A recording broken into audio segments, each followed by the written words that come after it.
Okay, this morning we are continuing with our study on the life and the ministry of the Apostle Paul. Last week we left him in Miletus. He had addressed the elders of the church of Ephesus in Miletus. Miletus is about 45 miles or so from Ephesus, and he had landed there, and rather than backtrack and go back to Ephesus for the sake of time, he sent for them to come to him, which they did. So we left him there. He's now going to continue on with his journey. In this next section, he's going to travel from Miletus to Tyre. Now, Tyre is on the mainland. There's Sidon and Tyre, and then it runs along the coast down into Israel and down into Caesarea. So he's going to travel over to Tyre, but he's got a couple of stops along the way, and we'll point out a few things about those stops. Not too terribly many, but a few, as we get him into the mainland and then on down into Caesarea, and then from Caesarea on into Jerusalem. We are starting at the 21st chapter of Acts, and we'll start here with the first 3 verses, and we'll read those, and I'll have a couple of comments real quick. And it came to pass that after we were gotten from them, that's referring to the elders in Miletus, after we had gotten from them and had launched, we came with a straight course unto Cos, and the day following unto Rhodes, and from thence unto Patara, and finding a ship sailing over unto Phoenicia, we went abroad and set forth. Now when we had discovered Cyprus, we left it on the left hand and sailed into Syria, and landed at Tyre, for there the ship was to unladen her burden. So they leave the coast there at Miletus on a ship, and they arrive first at Kos. Kos is about 40 miles away from Miletus. It's a very small island in the Greek. How do you say that word? Archipelago, I guess. You know, if you look at a map of Greece, you've got the mainland, and then you've got just tons and tons of these little islands scattered all along. And this is one of those little islands. It's now called Stanco. If you look on a map today, that's the name of it. It's no longer Kos, it's now Stanco. And then the next day, they sailed to the city of Rhodes, which is about 85 miles. Rhodes, the city of Rhodes is on the northeast end of the island of Rhodes. So we got the city of Rhodes, and the island is named the same.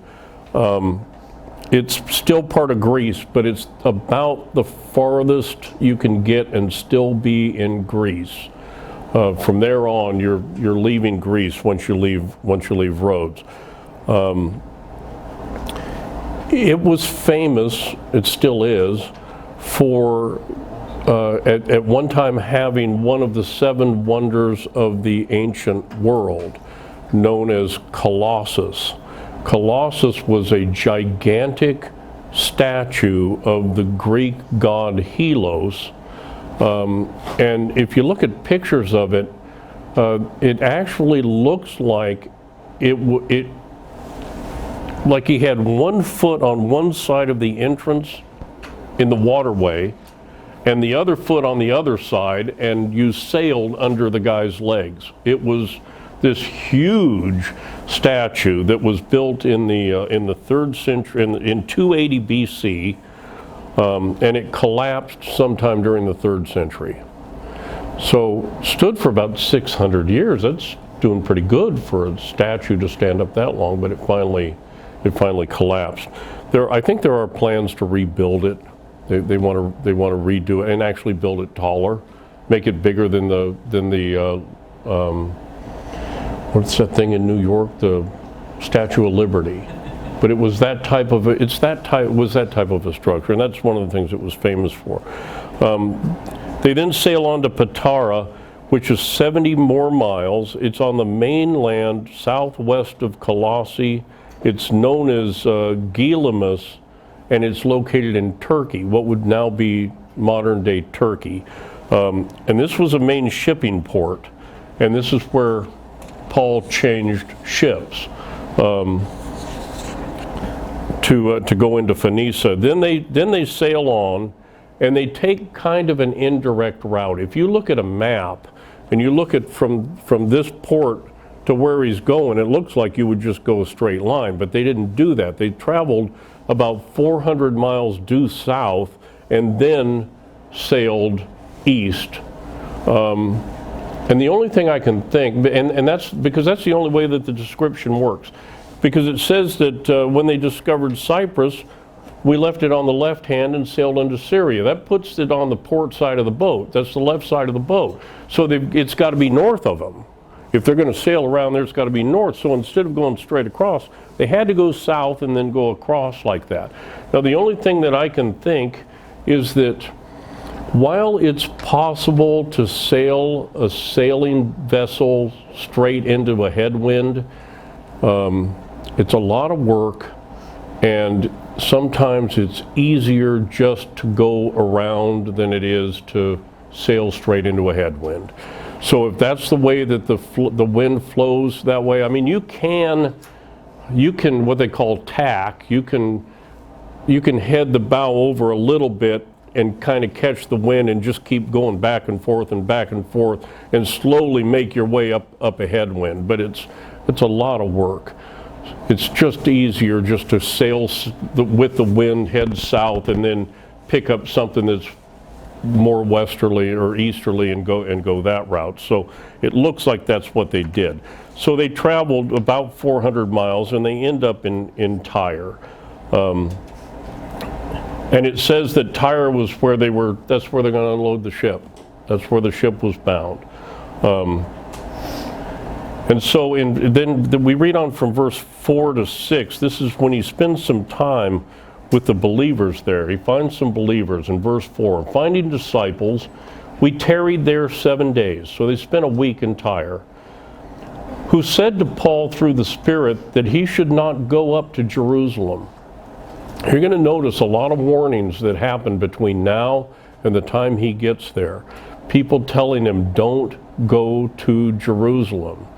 Well, he had a pocket full of money that he was taking to Jerusalem. And this is where in times past he had listened to these overtures, and I think one time he went out a window, another time he went around. He was not going to be stopped from his mission on this one.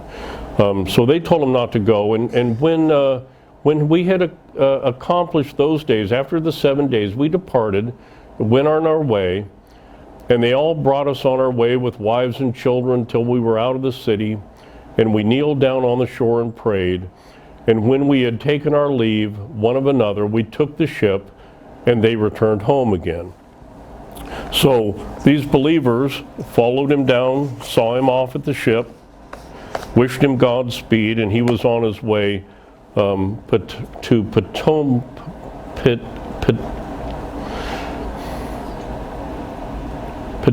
Ptolemais. Boy, I have a hard time with these words. If anybody knows how to pronounce these better, see me afterwards.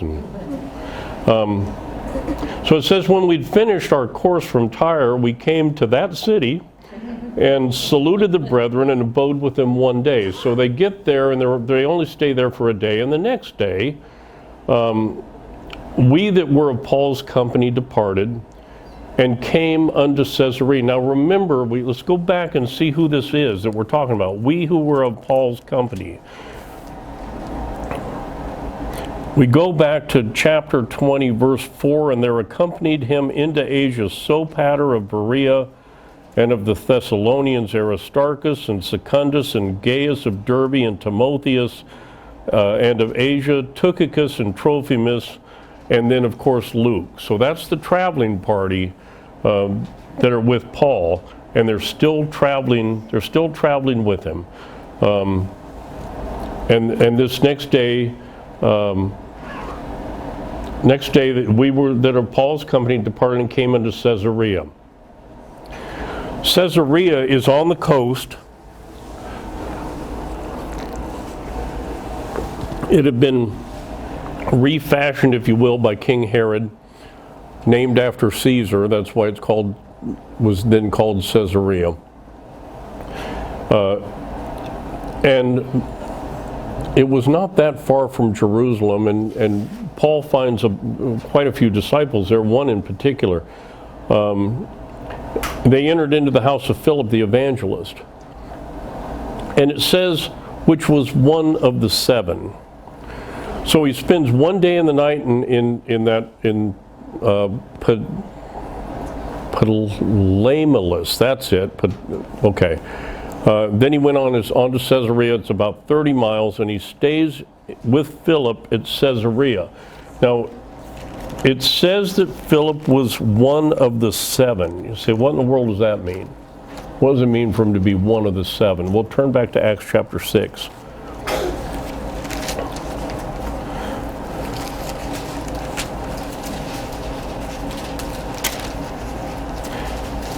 It says in Acts chapter 6 at verse 1, and in those days when the number of the disciples was multiplied, there arose a murmuring of the Grecians against the Hebrews because their widows were neglected in the daily ministration. Then the 12 called the multitude of the disciples unto them and said, it is not reason that we should leave the word of God and serve tables. Wherefore, brethren, look ye out among you 7 men of honest report, full of the Holy Ghost and wisdom, whom we may appoint over this business. But we will give ourselves continually to prayer and to the ministry of the word. And the saying pleased the whole multitude, and they chose Stephen, a man full of faith and of the Holy Ghost, and Philip, and on and on and on and on. Philip was one of the 7. He was one of the original 7 deacons that was elected and ordained deacon in Jerusalem back then. So that's what it means when it says that he was one of the 7. It says that they stayed many days there. We don't know how many that is. We just know that it's got to be more than a week. It also says in verse 9 that the same man had 4 daughters, virgins, which did prophesy. You see, the gift of prophecy, I know we get on people, especially nowadays, charismatic churches. You have women in the churches that are speaking in tongues and all that, and prophesying in that, and we come down on that. Well, there's a couple of issues. Number one, that gift is long since passed away, and women are not to speak in the church. So they're breaking. Even if the gift did exist, you wouldn't speak in the church if you were a woman. But that does not mean that God didn't have any female prophets. He did, and here Philip has 4 daughters that fall into that character, into that situation. I've said this before. If the Pope were to call any of you women and have you stand up at the Vatican and preach, by all means go and preach the doctrine of election just as hard as you can, but you're not going to do it here. You're not going to do it in God's church. Sorry, those are the rules. But that does not mean that some of you don't have the ability to teach. Some of you do. Look at, who was it? Can't think of them right now. Priscilla and Aquila. Priscilla was able to talk to Apollos and convince him of certain things that he didn't understand before. The only difference is she wasn't called to be a bishop, and she didn't do it in the church. She did it. So women if you have the ability to teach the gospel to somebody, by all means, share it with them wherever you have the opportunity. You just don't do it here. That's all. And if you get an opportunity to go preach in one of these other churches, then take it and let them know the truth. Preach the truth to them. Now, you won't last long, but preach it to them anyway. I've told this. I'm going to get off on a story, but I've told this story a lot of times before. But it's true, and it's such a good story. There was a time when I was a young man that and single, not converted. And I was in a band, and our drummer had met a girl that was pretty attractive, and that girl's mother was a Pentecostal preacher, And I thought, well, she's a good-looking girl, and she probably has good-looking friends, because usually birds of a feather flock together, right? So if you're going to go to church, because that's where well, maybe I'll just tag along and see. And I did. So I went into this Holy Roller church with tambourines and dancing and people wearing choir robes, and it just about scared me to death. But then I thought, I'm on a mission. Remember, I was unconverted, didn't really have a lot of interest in doctrine at that point. I was looking for women, and anyway, they had a revival meeting one day, and at this revival meeting, it was like those old tent meetings, only it wasn't held in a tent, where they'd call some out-of-town preacher in, and he would come in and preach for like a week. And they'd have people, well, he starts off and he reads. All he does is walk out, gets introduced and walks out and reads Ephesians chapter 1, verses 3 through 5. That's all he did. Blessed be the God and Father of our Lord Jesus Christ, who hath blessed us with all spiritual blessings in heavenly places in Christ, according as he hath chosen us in him before the foundation of the world, that we should be holy and without blame before him in love, having predestinated us unto the adoption of children by Jesus Christ unto himself, according to the good pleasure of his will. And he finished that and started to talk, and they converged on him and hauled him off the stage, and he was never seen again. And all he did was read the verse. That's it. He read the verses, and that was it. Done. And I believe in providence. Interestingly enough, that bugged me from that moment until I finally heard Elder Mott explain it, 15 years later or something like that. It bugged me from that moment on. I went home and asked my parents about it. I went to the Missionary Baptist Church to ask them about it. Nobody could answer the question. They went around and around and around and around and around. So, God can find people even in a Pentecostal church when the guy's really just looking for chicks. He can still figure out how to get to you. And if he's going to find you, he'll find you. It doesn't matter what part of hell you happen to be in at the moment. He can find you. Okay, so I'll wrap it around that way and make it a positive story. But now, how did I get there? That's right. The four daughters that were virgins that did prophesy. Verse 10. And as we tarried there many days, there came down from Judea a certain prophet named Agabus.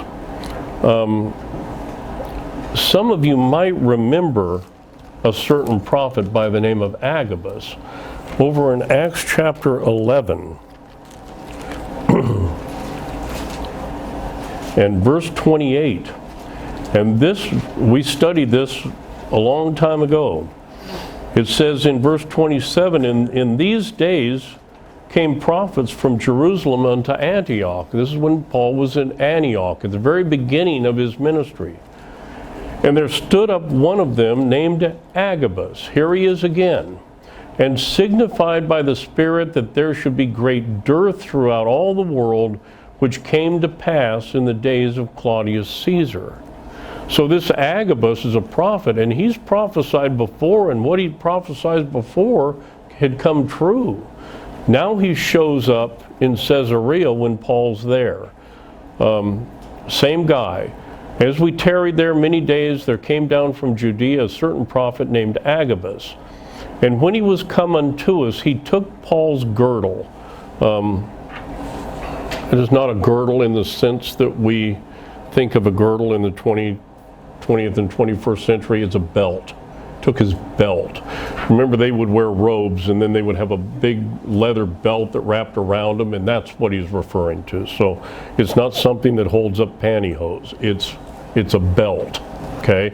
Took his girdle and bound his own hands and feet, and said, Thus saith the Holy Ghost, so shall the Jews at Jerusalem bind the man that owneth this girdle, and shall deliver him into the hands of the Gentiles. There's another warning. Paul's been warned all the way along as he's going. And when we heard these things, both we and they of that place besought him not to go up to Jerusalem. So now even his traveling companions, Luke and Timotheus and they're saying, don't go to Jerusalem. Then Paul answered, What mean ye to weep and to break mine heart? For I am ready not to be bound only, but also to die at Jerusalem for the name of the Lord Jesus. You're not going to stop the man. He's on a mission, and he's headed towards Jerusalem.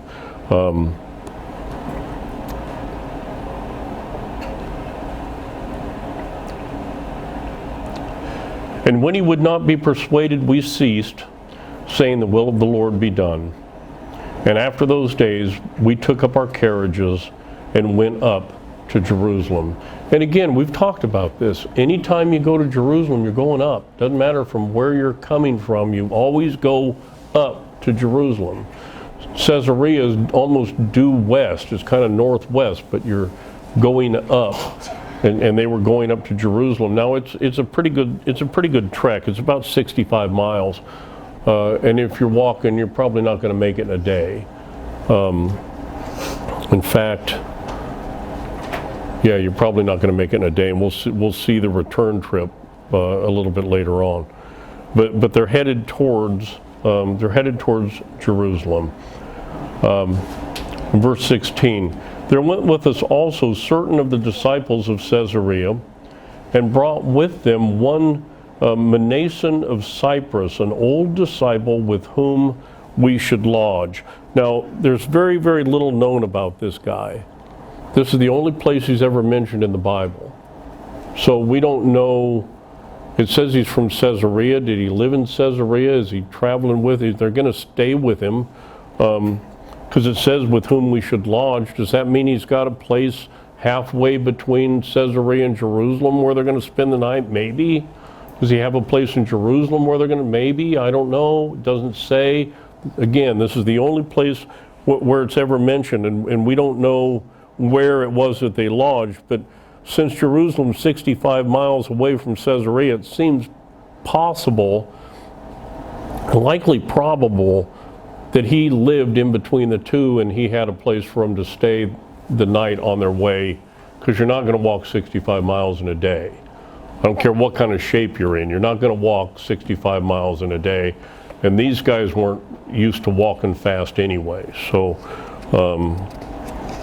that's likely. In chapter 21 and verse 17.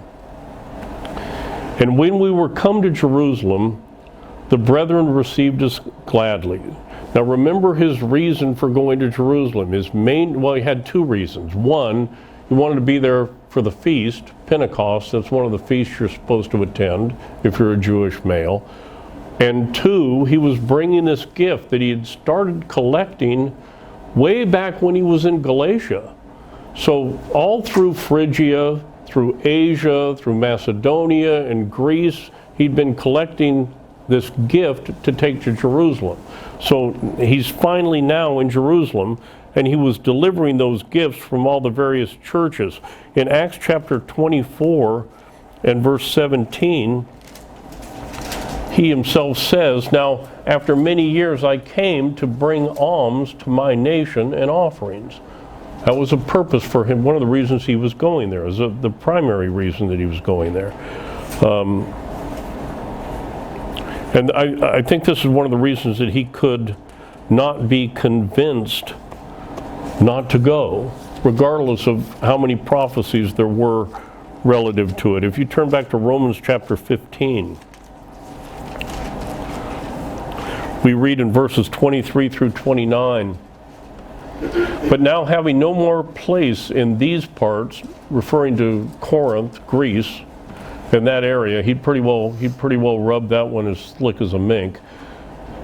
Not having no more place in these parts, and having a great desire these many years to come unto you, Rome, whensoever I take my journey unto Spain, I will come to you, for I trust to see you in my journey, and to be brought on my way thitherward by you, if first I be somewhat filled with your company. But now I go unto Jerusalem, to minister unto the saints, for it hath pleased them of Macedonia and Achaia to make a certain contribution for the poor saints which are at Jerusalem. So that was his purpose for going, and now he's finally there. Now in Acts chapter 21, verses 18 through 26, we read this. The day following, Paul went in with us unto James. Now James was, there were a lot of different ministers in Jerusalem. James was he was like the elder of that church. He was the one that he was the top man, if you will. If you get a bunch of preachers together, there's going to be one of them that's going to be the one on top, and James was that guy in Jerusalem at the time. The day following, Paul went in with us unto James, and all the elders were present. And when he had saluted them, he declared particularly what things God had wrought among the Gentiles by his ministry. And when they heard it, they glorified the Lord, and said unto him, Thou seest, brother, how many thousands of Jews there are which believe, and they are all zealous of the law. And they are informed of thee. In other words, they know who you are. And they also think this, that thou teachest all the Jews which are among the Gentiles to forsake Moses, saying that they ought not to circumcise their children, neither to walk after the customs. What is it therefore? The multitude must needs come together, for they will hear that thou art here. They're going to know you're here. And it's their opinion that you've been going around teaching Jews that they don't need to live by the law of Moses anymore. Now remember, there were parts of the law that Jews continued to live by. Paul himself continued to live by certain portions of the law. The part of the law that was done away with Christ was the sacrifice for sin. But that didn't do away with a lot of the other requirements of the law. And as I've taught you before, Israel was a nation. The nation had laws. The law of Moses was their constitution, as well as being a religious law. They were a religious nation.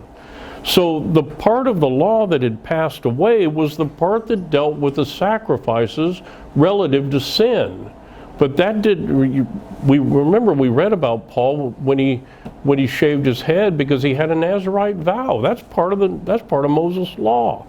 There were a lot. Remember Timothy. He had taken Timothy out and had him circumcised because he had a Jewish mother. That was part of the law. So there were certain things that, while not necessary for Gentiles, the Jews still followed. They were still jealous about certain aspects of the law. Even the Christian Jews, they just weren't not involving the sacrifices of sheep anymore. They didn't do that anymore. Christ had replaced that. But they still didn't drive 85 miles an hour on the freeway. Okay? That was the laws that still applied, they still followed. And they were under the impression that Paul was saying, yeah, none of those laws apply anymore. None of them. You don't have to pay any attention. So that's what they thought was going on. It's not really what was going on, but that's what they had heard, and that's what they thought. Does that make sense to everybody? Okay. So here's James' idea. He says, do therefore this, that we say to thee. We have 4 men which have a vow on them. Them take and purify thyself with them, and be at charges with them, that they may shave their heads, and all may know that those things whereof they were informed concerning thee are nothing, but that thou thyself also walkest orderly and keepest the law. Okay, so James wants Paul to go in with these other 4 brethren who are under a Nazirite vow. He wants him to go into the temple with them and pay part of what's involved in a Nazirite vow. There's monetary gifts that you give back, and in some cases those are relatively expensive.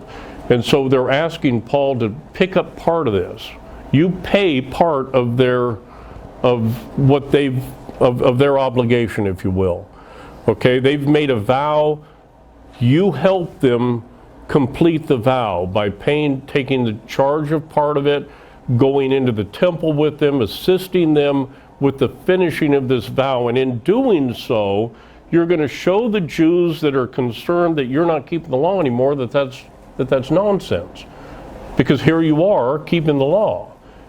Demonstrate to them that what they're hearing isn't true, in other words. That's what James is asking. Verse 25, as touching the Gentiles which believe, we have written and concluded that they observe no such things, save only that they keep themselves from things offered to idols, and from blood, and from strangled, and from fornication. For us Gentiles, the law doesn't apply to us. We're not Israelites. But there were certain things about the law that still applied to the Israelites. Where God said, thou shalt not kill, that still applied to the Israelites. They were still bound to keep that portion of the law. Thou shalt not steal, thou shalt not bear false witness, etc., etc. The part of the law that had passed away were the sacrifices that they did for sin. But the other portions of the law, they were still required to meet that. They were citizens of that country, just like you're required to live under the laws of the United States of America. You're not required to live under the laws of Germany because you don't live in Germany. But you're required to live under those. The Jews maintained that they were to live under the Jewish laws that had nothing to do with the sacrifice for sin, because Christ had fulfilled that portion of the law. But the other portions of the law, they were required to live under. They felt, and they were afraid that Paul had thrown the baby out with the bathwater. And so this whole idea is demonstrate to these people that what they're hearing isn't true. That's what James wants to do. Makes sense? Well, verse 26. Then Paul took the men, and the next day, purifying himself with them, entered into the temple to signify the accomplishment of the days of purification, until that an offering should be offered for every one of them. And we're going to stop right here for a minute. I want to read something to you that comes from the book that we've been working our way through, because I think he says it better than I could, and well, I'll just read it. James knew not the consequences which were to result from this advice, relative to the advice of sending Paul in with these 4 men. He didn't know what was going to happen as a result of this. It seemed like a logical thing to do, to convince all of the Jews that you're not the devil that they think you are. And he didn't know what was going to happen. Nor had the apostle, when he determined to comply with it, the least idea that it was to lead so directly to the fulfillment of the prophecy of Agabus. There were among the brethren of Jerusalem at that time 4 men who had a Nazirite vow, which having just expired, they were upon the point of commencing the performance of the sacrifices and oblations usual at its termination. This occupied a period of 7 days. Previous to the final ceremony of shaving the head, and the sacrifices were in most instances attended with a considerable expense. It was a common practice among the Jews and reckoned a praiseworthy act in anyone to join in contributing towards the defraying of the expense. By doing so, he was believed to be a partaker in the merits of the vow. The proposal of James accordingly was that Paul should join himself to these Nazarites and, bearing part of their expenses, continue with them till the days of their purification had elapsed. That's a period of 7 days. This public performance of an act nearly related to the ceremonial law would he deem to be sufficient to free the apostle of the charge which had been brought against him. You say, well, why would Paul be willing to do something like that? He did it over and over. Look at 1 Corinthians. Keep your fingers in Acts, but look at 1 Corinthians chapter 9.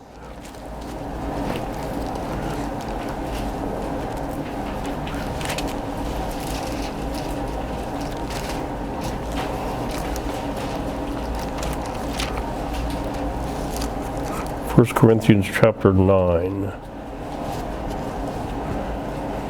Verse 19, for though I be free from all men,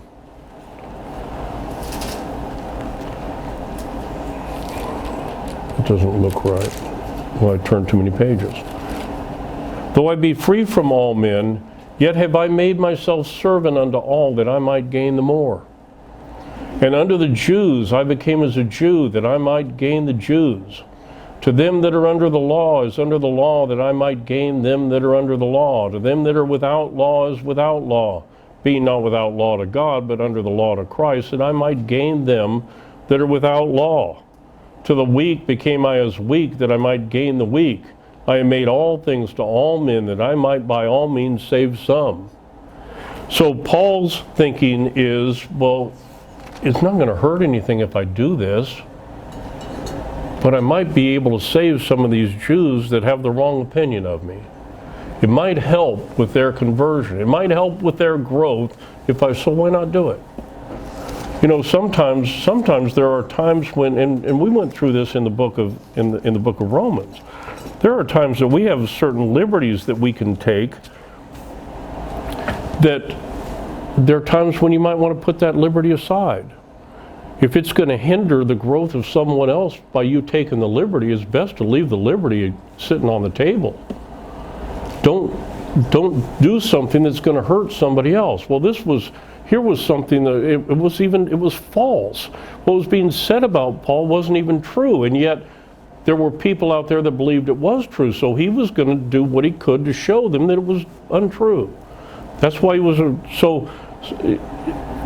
It wasn't that he was jumping and chomping at the bit to do it, but yet, if it looked like it would make sense, it did. And the reason was because these people they thought that what Paul was teaching, that he was teaching both Jews and Gentiles to avoid the law of Moses in its entirety. And that's not what he was teaching at all, but that's what they thought he was. Now remember, Paul was the apostle to the Gentiles. Most of his converts were Gentiles. And what he was running up against were Judaizers that were coming in behind him, trying to convince Gentiles to keep the portion of the law that had been laid down for their salvation. And so when he was attacking the law, he was attacking that portion of the law that was done away with the sacrifice of Christ, which was the very part of the law that these Judaizers were trying to convince the people in Galatia they had to keep. And yet the Jews were thinking, well, he's teaching against the law. No, he's teaching against the part of the law that's already passed away. And why would he bother teaching the law to a bunch of Gentiles that don't have to abide by it anyway? So they'd gotten the wrong impression, and Paul was willing to try to fix that. Let me give you some examples. At this time, the Jews still circumcised their children on the 8th day. I think they probably still do to this day. Okay, that's part of Moses' law. They still did it. Well, is it required for Gentiles to be circumcised on the 8th day? No. God never gave that law to Gentiles. But the Jews continued it, so when Paul wasn't teaching all about circumcision, they assumed that he was teaching against it. You see the point? The difference between believing Jews and unbelieving Jews is this. Because remember, in Galatia, the Jews were in there telling them they had to be circumcised. Well, here's the difference. Believing Jews understood that it did not bring about eternal salvation to be circumcised because they already knew you were eternally saved. They believed that that was a step for a Jew to enter into fellowship with God, much the same way that a Gentile is baptized into a New Testament church to enter into fellowship with God. That's what believing Jews thought it represented. Non-believing Jews thought it was something that brought about eternal salvation. Now, in reality, it didn't matter anymore after Christ was there, but the Jews continued to do it. And since Paul wasn't trying to get Gentiles to do it, they thought he was teaching against the law. Gentiles were never commanded by God to be circumcised. Look at the example of a Nazirite vow. We know Paul went through a Nazirite vow. You remember that he shore his head when he left with Priscilla and Aquila to go to Ephesus the first time. But that was never commanded of a Gentile. Most Gentiles don't even know what it is. They don't even understand what a Nazirite vow is or what's involved in it. I'll give you an example. That church that I went to years ago, that I talked about a few minutes ago,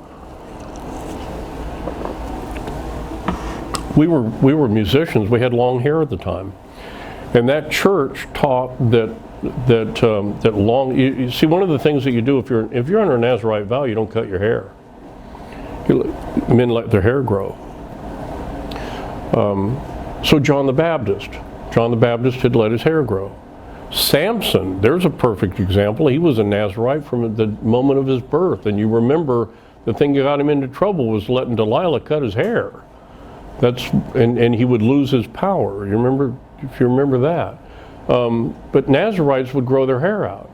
And so they would teach that, well, see, Christ was from Nazareth, and so he had long hair. But no, that's not what it was. It was a sign that you were a Nazirite. And I remember talking to Elder Gerald about this, and he said, look, it's real simple. The sign that you're a Nazirite is that you're a male with long hair. What kind of sign would it be if everybody had long hair? If everybody had long hair, how are you going to tell a Nazirite from the non-Nazirite? Right? So most didn't. The Nazirites did. That was part of the vow. You wouldn't drink wine. You wouldn't eat grapes. There were certain foods that you wouldn't eat during that time. That was never given to any Gentile on planet Earth ever. That was never a requirement of Gentiles. But it was still in effect for Jews at this time. The temple was still standing. Now, once the temple finally fell, there's no more of those sacrifices. That stuff kind of went away. But while the temple was there were still Jews showing up on the 3 festivals they were supposed to be there. They were bringing their sheep. They were bringing their tithes. They were continuing on just like they had done for thousands of years. And the believing Jews, there were certain of the ceremonies of the law that were not representative of Christ that they continued to do. They didn't quit tithing because Christ died on the cross.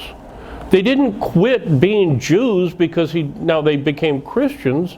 I'm getting myself into a situation where I think I'm confusing people more than I'm helping. But just understand that there were parts of the law that Paul continued to keep, and all of the apostles continued to keep them also. but they didn't have anything at all to do with what Christ had taken care of when he died on the cross. It was, they were other. Look at the 3 feasts that that males are supposed to attend every year. They continue to attend those. Passover, which is in the spring of the year. You remember that the first time, either the first or the second trip, when Paul was in Ephesus the first time on his second trip, he didn't want to stay. Why? Because he needed to get to Jerusalem for the Passover. They still celebrated that. They still went to Jerusalem for the Passover. That's usually held around April 1st. Then the next feast was Pentecost, or the Feast of Weeks, and that happens in the late spring or early summer, usually around June 1st on our calendar. So they would continue to go there. And then there's the Feast of Tabernacles that celebrates the harvest. That's in the fall. It's usually around the first week of October. This year it was October 2nd through October 9th. Well, see, they continued to go to Jerusalem. That was not done away with. God had commanded all the males to go to Jerusalem those 3 times a year. They continued to do that. Okay? And like I said just a couple of minutes ago, we know that this claim against Paul wasn't true, because you'll remember that on the second missionary trip, he had Timothy circumcised. He wasn't teaching absolutely against it. He circumcised Timothy. On the same journey, he took a Nazirite vow, which was part of Moses' law, and he attended the feasts. So what Paul's asking him to do again is to go in with these brethren and show these Jews that he's not teaching totally against the law. Now, this is an odd place to stop, and we're not going to stop for today, but this is where the third missionary journey ends, when Paul goes into the temple. Now something is going to change. As soon as we get to the next verse, we're going to start into a whole new section, and you're going to see why. And that's Paul's arrest. What James had asked Paul to do, in other words, was there are several courts within the temple proper. The first, or the outer court, is the court of the Gentiles. Gentiles are allowed to go there. The next court is the court of the women, the second court. It's called the court of the women, and it's posted that no Gentiles are allowed inside that court. Upon penalty of death, you can't go in there. Okay? Now that's a Jewish law. It's not in here. It's a Jewish law. But that's what they accused Paul of doing. When he went into the second court with these 4 brethren that were going to finish their Nazirite vow, that's when they charged him with going into that court with taking Gentiles with him. That's what he was on trial for. So from this point on, I want you to remember that that's the charge. We're going to read it here in a second. That's the charge when Paul stands before Nero in about 4.5 or 5 years from now to plead his case. The charge against him is that he took Gentiles into the court of the women. Now that you see that, you can probably understand why Nero probably couldn't care less. Why would he? But that's the charge. That's what he's being accused of. Now they throw in a couple of other things. They throw in sedition and a couple of other things. But the actual charge, the reason that they try to kill him, is because they claim that he took Gentiles into that second court, and they caught him when he walked into the second court with these 4 brethren that James had asked him to take into the court to purify themselves on a Nazirite vow. You follow me? Okay. Now let's go ahead and take a look at the verse, and we'll see me close one thing before we read it, and that is, since this is where we're going to end his third journey. This journey covered about 2,500 miles and lasted from 54 until 58 AD. Covers a period of about 4 years, 3 of which he spent in Ephesus. Okay, so let's go ahead and read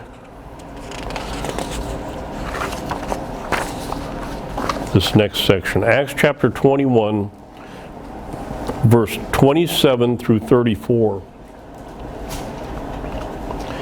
And when the 7 days were almost ended, remember there was a 7-day period for these Nazarites. When they were almost ended, the Jews which were of Asia, when they saw him in the temple, and he's in the second court with these Nazarites, stirred up all the people and laid hands on him, crying out, Men of Israel, help! This is the man that teacheth all men everywhere against the people and the law and this place, and further brought Greeks also into the temple, and hath polluted this holy place. For they had seen before with him in the city Trophimus, an Ephesian, whom they supposed that Paul had brought into the temple. Now, they never witnessed him bringing Greeks into the temple. They just assumed that he had brought Greeks into the temple. Okay? And the city, and all the city was moved, and the people ran together, and they took Paul and drew him out of the temple, and forthwith, with the doors were shut, probably so he could, if he got loose, he couldn't escape, right? And as they went about to kill him, tidings came unto the chief captain of the band that all Jerusalem was in an uproar, who immediately took soldiers and centurions and ran down into them. And when they saw the chief captain and the soldiers, they left beating of Paul. Then the chief captain came near and took him and commanded him to be bound with 2 chains, and demanded who he was and what he had done. And some cried one thing, some another, among the multitude. And when he could not know the certainty for the tumult, he commanded him to be carried into the castle. So Paul's in here with these Nazarites, and some Jews all of a sudden accuse him of polluting the holy place by bringing Greeks into that courtyard where Greeks are not allowed. And according to the Jews, the penalty was death. Now, what they would do, this is death without trial. If they catch you in that type of a situation, they just drag you out and beat you with rods until you're dead. And that's what they were doing. They were busy, the crowd was busy killing Paul. Now,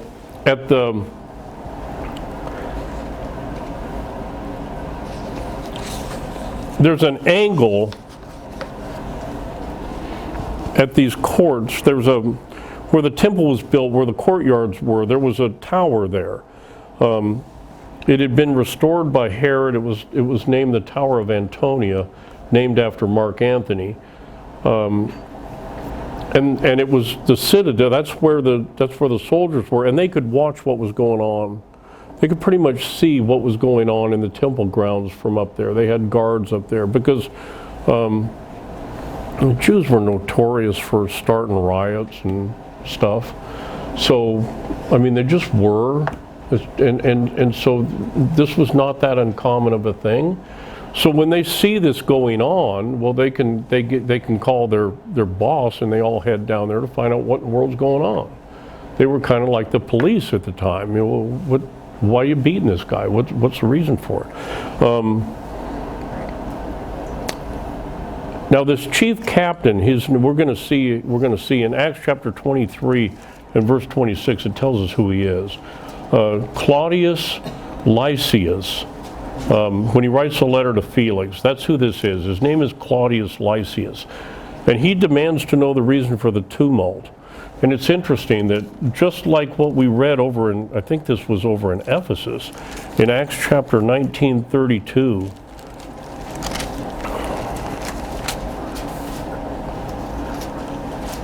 Acts 19:32, and they drew Alexander out of the multitude, and the Jews putting him forward, and Alexander beckoned with the hand. That's not the right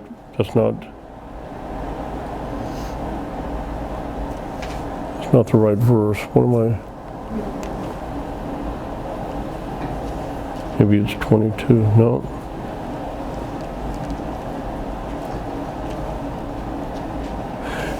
Anyway, they're not sure. You got one side saying one thing and one side saying another, and that seems to be fairly common. And there's no answer. And Lysias wants to know what's going on. Who is this guy? Why? And he can't get an answer from him. So they grab Paul and they bind him, and they start to carry him up the stairs. Verse 35, and when he came upon the stairs, so it was that he was born of the soldier for the violence of the people. They ended up actually having to pick him up and carry him because the people were rioting so much. Verse 36, for the multitude of the people followed after, crying, away with him. That's an interesting statement, away with him. If you remember at the crucifixion, at the trial of Christ, it's the very same thing they said about him. Away with him, crucify him. Same kind of a thing. Verse 37, and as Paul was led into the castle, he said unto the chief captain, may I speak unto thee? Who said, canst thou speak Greek? So Paul speaks to Lysias in Greek, can I speak to you? And Lysias is surprised that he can speak Greek. A short time prior to this, there had been an Egyptian impostor that pretended to be a prophet of God and pretended to possess the power to destroy the walls of Jerusalem by just speaking the word. And he had a bunch of followers. And Felix, who was the governor at the time, attacked him outside of the town and slew his followers. There was something like 4,000 of them. But the Egyptian had gotten away. And so it appears that Lysias thought that's who Paul was. He thought that they had caught this Egyptian in the court, and that's who he was. So that's why he was surprised that he was speaking Greek. Egyptians don't speak Greek. So you can speak Greek? And then he goes on to say in verse 38, art not thou that Egyptian, which before these days madest an uproar and leddest out into the wilderness 4,000 men that were murderers? Isn't that who you are? That's who he thought he was. But Paul said, I'm a man which am a Jew of Tarsus, a city in Cilicia, a citizen of no mean city, and I beseech thee, suffer me to speak unto the people. And when he had given him license, Paul stood on the stairs and beckoned with the hand unto the people. And when there was made a great silence, he spake unto them in the Hebrew tongue. Now this is interesting because he's speaking Hebrew now. What do you think the odds are that Claudia Lysias has any idea what he's saying? Romans don't speak Hebrew. So the point of Paul speaking now, he's going to speak Hebrew. Now the people are going to listen because this guy's speaking in the tongue that we understand, right? But the Roman's not going to know it. It's not going to teach the Roman anything. He's not going to get it. And so you'll see at the end of this speech that he wants to examine him further. He says, men and brethren and fathers, hear ye my defense, which I make now unto you. And when they heard that he spake in the Hebrew tongue to them, they kept the more silence.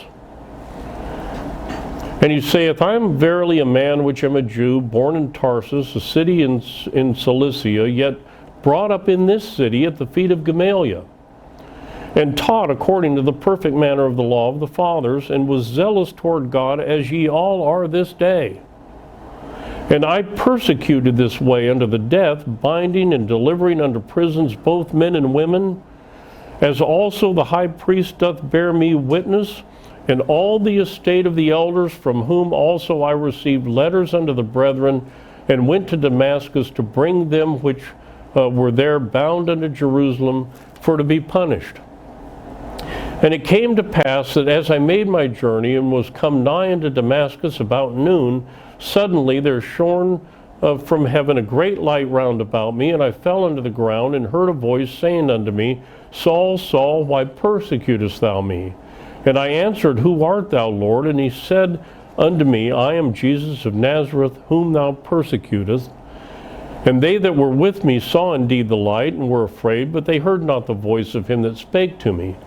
And I said, What shall I do, Lord? And the Lord said unto me, Arise and go into Damascus, and there it shall be told thee of all things which are appointed for thee to do. And when I could not see for the glory of that light, being led by the hand of them that were with me, I came to Damascus. And one Ananias, a devout man according to the law, having a good report of all the Jews which dwelt there, came unto me, and stood and said unto me, Brother Saul, receive thy sight. And the same hour I looked up upon him. And he said, The God of our fathers hath chosen thee, that thou shouldest know his will, and see that just one, and shouldest hear the voice of his mouth, for thou shalt be his witness unto all men of what thou hast seen and heard. And now why tarriest thou? Arise and be baptized, and wash away thy sins, calling on the name of the Lord. Now so far, they're listening to him. Listening to what he has to say. Verse 17, And it came to pass that when I was come again to Jerusalem, even while I prayed in the temple, I was in a trance, and I saw him saying unto me, Make haste and get thee out quickly of Jerusalem, for they will not receive thy testimony concerning me.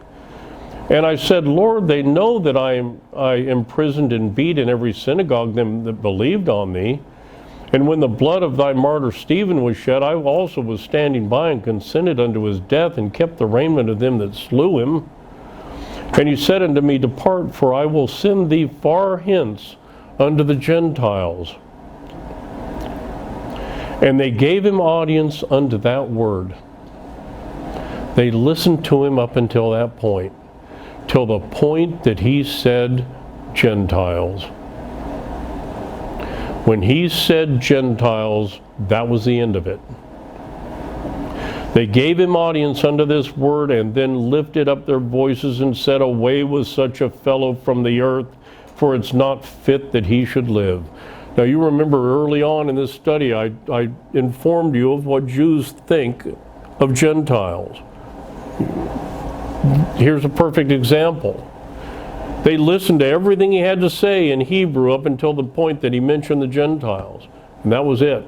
The riot's back on again. Because there's no way in the world that the God of our fathers would send someone to witness to the Gentiles.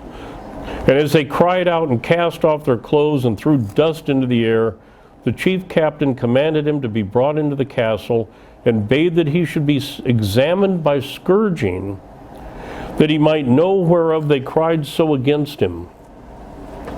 Now, I'll go a little bit farther this morning. I know we're close to the time, but I'll go ahead and go for just a little bit. So he's going to, now scourging involves stripping a man naked, wrapping his arms around a post that's set into the ground, about the size of a telephone pole, that kind of a thing, binding his hands so he can't move, and then whipping him with a cat of nine tails, which was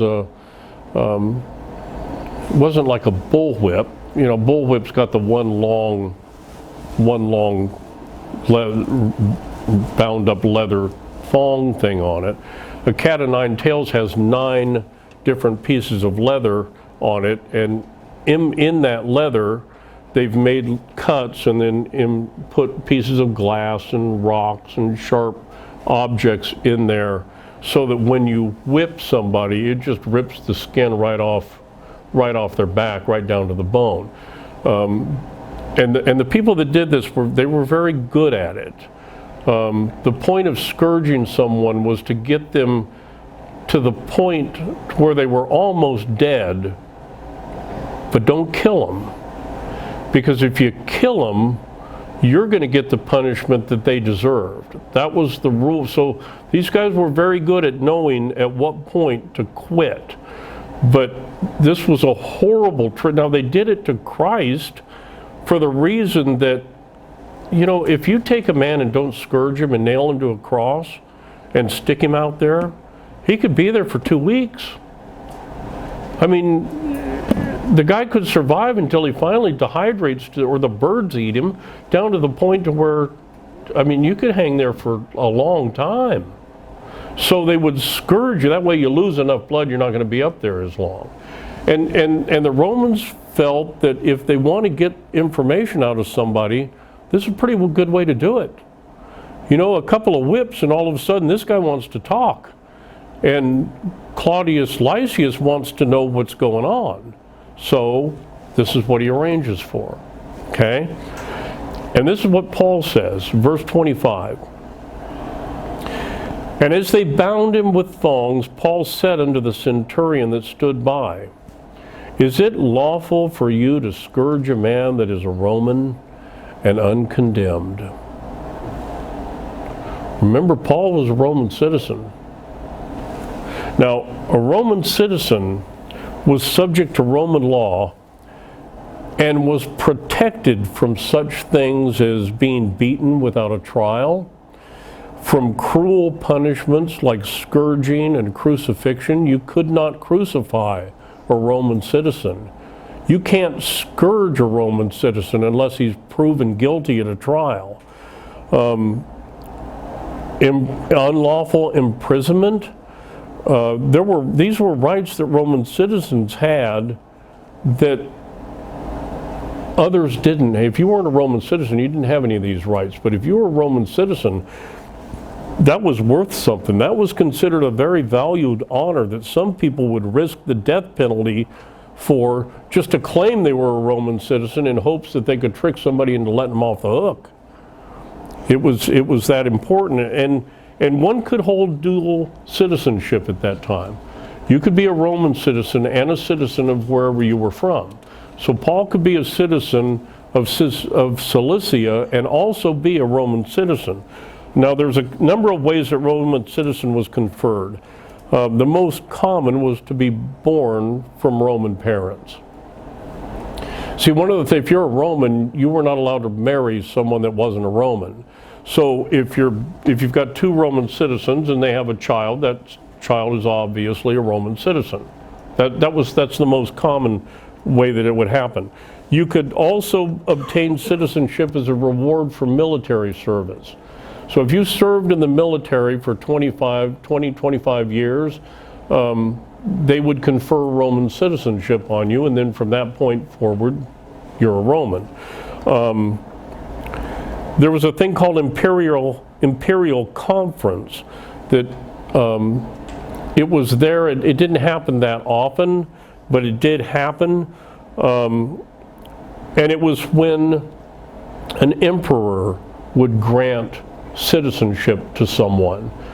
And it appears that this Claudius Lysias is one who got his citizenship in that form by paying a huge chunk of money. Because that's one way, if you're politically connected and you pay enough, then you can get Roman citizenship, which would explain why his name was Claudius Lysias, because it would have been Claudius, Emperor Claudius, that had conferred his Roman citizenship on him.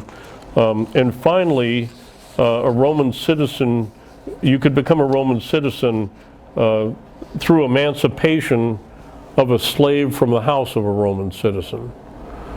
So if you're a servant of a Roman and he emancipates you, that comes along with Roman citizenship, okay? So now they realize that Paul's a Roman when he tells the centurion this.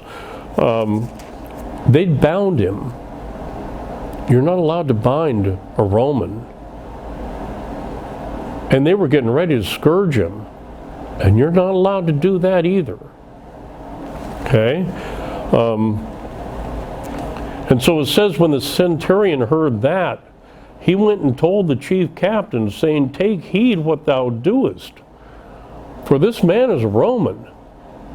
Then the chief captain came and said unto him, "Tell me, art thou a Roman?" He said, "Yea." And the chief captain answered, "With great sum I obtained this freedom." And Paul said, "But I was freeborn." Then straightway they departed from him. These people split. Before he could figure out who they were and write down their names off their name badges, they got out of the room in a hurry,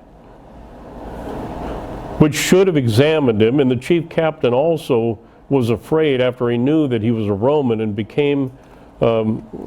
because he had bound him. So upon realizing that he was a Roman, they left, wanted to have nothing to do with him. And it says in verse 30, on the morrow, because he would have known the certainty wherefore he was accused of the Jews, he loosed him from his bands and commanded the chief priests and all their council to appear, and brought Paul down and set him before them. And that's where we'll pick up next week, Lord willing. Let me close this by reading this one section from this book again. It says, "So far the apostle had triumphed over his persecutors. He had remained firm and dauntless in the midst of his difficulties, but they trembled before an unarmed and naked man. The tribune, however, was desirous of seeing the end of so extraordinary a scene, and urged by motives of curiosity, of knowing with more certainty of what the apostle had been accused. He therefore, instead of setting Paul at liberty, as many in his situation would have done, commanded the chief priests and the council of the Sanhedrin to assemble on the morrow, that they might hear his defense and judge in the matter whereof he was accused." Now next week, Lord willing, we'll start to look at this trial before the Sanhedrin. I'll give you a little bit of a hint. It's a kangaroo court. And we'll see how Paul defeats the motives of the kangaroo court next week, Lord willing. With that, let's stand and be dismissed in prayer.